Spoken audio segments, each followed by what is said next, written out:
দর্শক জানিয়ে রাখি, একটু আগেই কিন্তু আমরা যতটুকু শুনতে পেরেছি এবং কি জানার চেষ্টা করেছি, একটু আগেই কিন্তু সিলেটের মীরা বাজার যে বিরতি যে তেলের যে পাম্পটি রয়েছে, বিরতি পেট্রোল পাম্পের সামনে আসলে তেল নিতে আসা যে ট্রাকটি আপনারা দেখতেছেন, আসলে রাস্তার ঠিক মাঝখানেই কিন্তু সেটা উল্টে গিয়েছে সেলেব ভাঙ্গার কারণে। আমরা সেই বিষয়টা নিয়ে একটু কথা বলার চেষ্টা করবো এবং কি আপনাদেরকে দেখানোর চেষ্টা করবো। এই জায়গায় উৎসব জনতা খুব পরিশ্রম করে আসলে সেই গাড়িটি উদ্ধার করার চেষ্টা করতেছে, এলাকাবাসী সহ মিলে আমরা সেটা দেখানোর চেষ্টা করতেছি। এবং কি এই জায়গায় আমরা ইতিমধ্যে দেখেছি পুলিশের যে রেকারটি রয়েছে, সেই রেকারটিও এসেছে গাড়িটিকে উদ্ধার করার জন্য হাতে আছেন। অবশ্যই কে কোন জায়গা থেকে দেখতেছেন অবশ্যই লাইভটি শেয়ার করে দেবেন।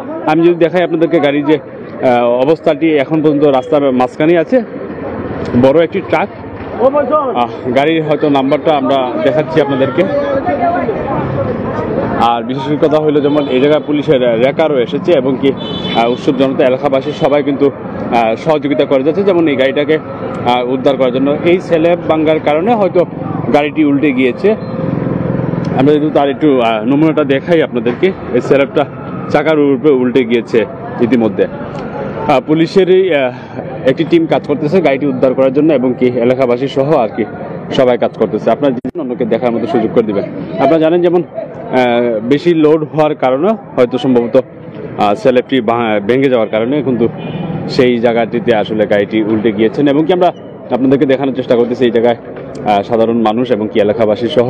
এটা হলো 19 নং ওয়ার্ডের ঠিক সামনেই, 18 নং ওয়ার্ড ধরা হয় সেটাকে, কিন্তু সেই ওয়ার্ডেই যে বিরতি যে তেল পাম্পটি আছে সেই তেল পাম্পেই কিন্তু গাড়িটি উল্টে গিয়েছে এবং কি আমরা দেখানোর চেষ্টা করতেছি। সর্বোচ্চ যেমন পুলিশের রেকার রয়েছে, রেকার কিন্তু ইতিমধ্যে কাজ শুরু করে দিয়েছেন এবং কি এলাকাবাসী সহ কিন্তু সেই গাড়িটি আনলোড করে আসলে সেই গাড়িটিকে রাস্তা থেকে সরানোর কাজ তারা করে যাচ্ছেন। এবং কি আপনি তো এতক্ষণ ছিলেন, শুরু থেকে নিউজ কভার করেছেন, আসলে কি কারণে আসলে এই সেই গাড়িটি উল্টে যাওয়া? এখানে আমি এসেছি অনেকক্ষণ আগে, ঘটনা যখন ঘটে আমি ছিলাম না। তো এখানে এসে যে বিষয়টা দেখলাম, তেল লোড করবে আর কি, বড় ট্রাক, তো ট্রাকে বালু ছিল, বালু ভর্তি ছিল। একটা লেগুনাকে জায়গা দিতে গিয়ে উনি ডান দিকে মুভ দেওয়ার পর এই যে স্ল্যাবটা ছিল, ড্রেন অর্থাৎ রাস্তা পরে যে ড্রেনটা থাকে, সেই আপনাকে একটু যদি দেখেন, রাস্তা পরে যে ড্রেন আছে, ড্রেনের স্ল্যাবটা পড়েছে, কিন্তু এখানে যে গ্র্যান্ড মাফি বা রাস্তার কিছু হয়নি, শুধুমাত্র ড্রেনের। আমি দেখাই, এই দেখেন একটু সরেন, এই যে স্ল্যাবগুলো ছিল রাস্তার, একটা স্ল্যাব নিচে চলে গেছে। তো যখন একটা চাকা নিচে চলে যায়, গাড়িটি তো যদি বাড়ি না হতো তাহলে পড়তো না, এত বেশি লোড ছিল। এবং চালকের অসাবধানতা, অনেকেই বলছেন চালক কি আসলে কোনো কিছু খেয়ে চালিয়েছে কিনা, ওইদিকে আমি যাচ্ছি না। চালক হয়তো বা কিছুটা ওনার হয়তো বা ঘুম হয়েছে কম, এটা আমরা ধারণা, উগুমা ছিল সিলেটি ভাষায়, এবং খুব বেশি বুঝাই ছিল, মানে এই গাড়িটা যদি একটু 19-20 হয়ে পড়তে পারে। তো এখানে আসলে কোনো মানুষের হতাহত হয়নি বা কোনো ধরনের ঘটনা ঘটেনি, তবে রাস্তায় উঠার কারণে স্লিপ উঠে গেছে এবং রাস্তায় যানজটও লাগেনি, কারণ বড় রাস্তা হওয়ার কারণে। এটা হচ্ছে শিবগঞ্জের যে মীরাবাজারের যে দাদাপির যে পাম্পটা আছে, সেই পাম্প গ্র্যান্ড মাফির সামনে বা হোটেল সুপ্রিমের সামনে এই জায়গায়। এবং এখানে এলাকাবাসী এসেছেন, পুলিশকে কল দিয়েছেন এবং তাদের যে গাড়ি তোলার যেটা যেটা রয়েছে, ক্যারিং গাড়ি রয়েছে, ট্রাক, সেটি এসেছে। কিছুক্ষণের মধ্যে গাড়ি তোলা হবে। তবে এলাকাবাসী যেটি বলছেন, যারাই গাড়ি চালান রাস্তা দিয়ে যেন সতর্ক থাকেন, এবং এরকম কারণে কিন্তু যে কোনো মানুষ দুর্ঘটনায় মারা যেতে পারে। এখানে কিছু হয়নি। এতটুকু যেমন এই পাম্পটা সবসময় সংবাদের শিরোনাম থাকে, আগুন অগ্নিকাণ্ড নিয়ে। আসলে এখানে যে বিষয়টা হচ্ছে, আসলে এটার সাথে পাম্পের কোনো সম্পর্ক নাই। এখানে গাড়ি আসছে, তেল ঢুকিয়েছে, যাবে, এটাই হচ্ছে বিষয়। কিন্তু বিষয়টা হচ্ছে যে স্ল্যাবটা পাম্পের কর্তৃপক্ষ কিংবা এখানে যারা জনপ্রতিনিধি আছেন কিংবা সড়ক, রোডস এন্ড হাইওয়ে যারা আছে, তাদের কিন্তু এই প্রতিটা, শুধু এটি নয়, প্রতিটা কিন্তু এই যে বিষয়গুলো, বিভিন্ন গর্ত আছে।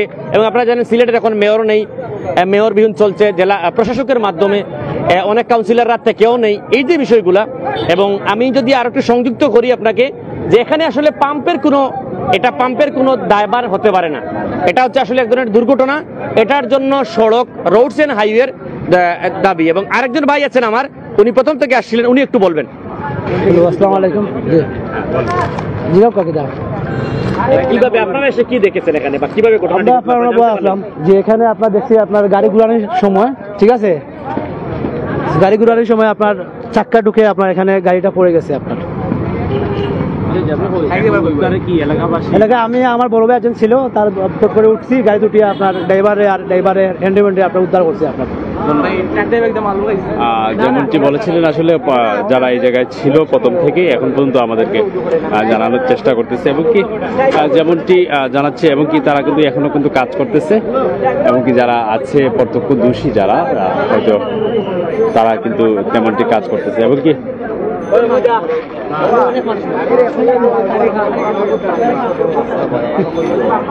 আমি একটু কথা বলবো। সহকর্মী মৃদুল আছেন সেই জায়গাটি, আমি মৃদুলের সাথে বেশি প্রশ্ন করব না, আজকে আপনাকে একটাই প্রশ্ন করব।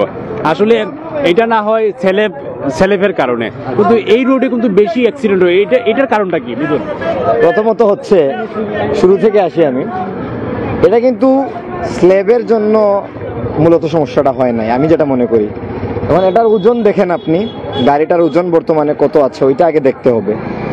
এই গাড়ির ড্রাইভার তো এই যে সিএনজি, এটা একটা ফিলিং স্টেশন, ওটার ভিতরে তো গিয়ে প্রবেশ করার কোনো প্রশ্নই আসে না। আর একটা স্ল্যাবের কতটুকু ধারণ ক্ষমতা থাকে, তো সেই দিক দিয়ে বিবেচনা করে দেখা যায় এটা কিন্তু খুব হেভি একটা স্ল্যাব ছিল আমি যতটুকু দেখেছি। তো সেই হেভি স্ল্যাবটা কিন্তু উল্টে গেছে, একদম বিশাল মাপের একটা উল্টে গেছে। সেক্ষেত্রে বুঝতে পারছেন এই গাড়িটা এবং এখানে মালের কি ওজন, এর পিছনে সব থেকে আজকের এই দুর্ঘটনার পিছনে যদি আমি বলি ওভারলোড, যেটি অনেক সময় দেখা যায় যে এইসব গাড়িগুলোর ধারণ ক্ষমতার থেকে বেশি তারা ওভারলোড নিয়ে যায়, দেখা যায় উঁচু উঁচু করে যাচ্ছে। আর এই যে তামাবিল রোড, যেটি এটিকে তামাবিল রোড বলি আমরা, এই তামাবিল রোডে রাতে যখন ট্রাকগুলো চলে, বিশাল মাপের ট্রাক কিন্তু এক একটা, তখন মানে এদের গতি এত বেশি থাকে, মনে করেন আপনাকে যদি এখানে মেরে ফেলে চলে যায় কেউ তাদেরকে ধরতে পারবে না। সেক্ষেত্রে আমরা তো এই এরিয়াতেই আসি, থাকি, এই এরিয়াতেই আমাদের সব কিছু। সেক্ষেত্রে দেখা যাচ্ছে প্রাণ নাশের একটি ব্যাপার স্যাপার চলে আসে এবং অনেক দুর্ঘটনাও ঘটে।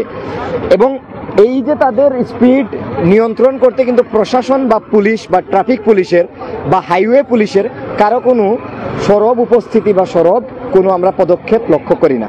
সেক্ষেত্রে প্রশাসনের এখানে ব্যাপক আমরা ঘাটতি বলবো, ব্যাপক ঘাটতি রয়েছে। সেক্ষেত্রে এদেরকে নিয়ন্ত্রণে আসতে হবে। তার পাশাপাশি রয়েছে এয়ারপোর্ট রোড, জানেন যে আসলে মরণ ফাঁদ বলা হয় এয়ারপোর্ট রোডটিকে।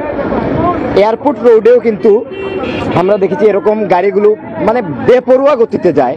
একটা বাইক যে স্পিডে যায় না, তার থেকে দেখা যায় যে অনেক স্পিড বেশি থাকে এক একটা এরকম ট্রাকের, যেগুলো মানে এখন আমি একটু আগে এয়ারপোর্ট রোডের ওইদিকে গিয়েছিলাম, তো দেখা যাচ্ছে যে আমি বাইক চালাচ্ছি হচ্ছে গিয়ে 15 kilometre per hour speed, 10 kilometre per hour speed, মনে করছেন যে আসলে কচ্ছপের গতিতে চালাচ্ছি শুধু এদের ভয় পেয়ে।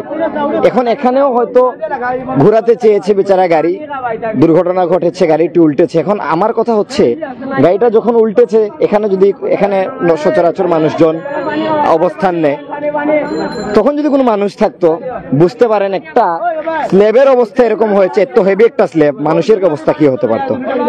ধন্যবাদ আপনাকে।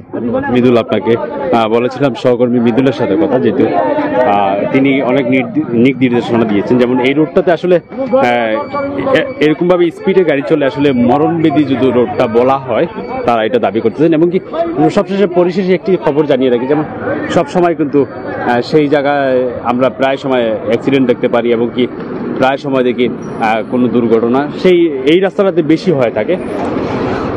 আল্লাহ যেন সবাইকে হেফাজত করে, এটাই বলবো। আর যারা আছেন আমাদের সাথে যুক্ত, ইতিমধ্যে কিন্তু রেকার কাজ শুরু করে দিয়েছেন এবং কি রেকারে এটা উদ্ধার করার জন্য এবং কি এলাকাবাসী সহ যুবক যারা আছে তারা সহ আসলে সেই গাড়িটিকে উদ্ধার করার জন্য আপ্রাণ চেষ্টা করে যাচ্ছে। হয়তো কিছুক্ষণের ভিতরে সেই গাড়িটি উদ্ধার হয়ে যাবে। যা আপনারা যারা দেখছেন ইতিমধ্যে আমরাও আপনাদেরকে দেখানোর চেষ্টা করতেছি।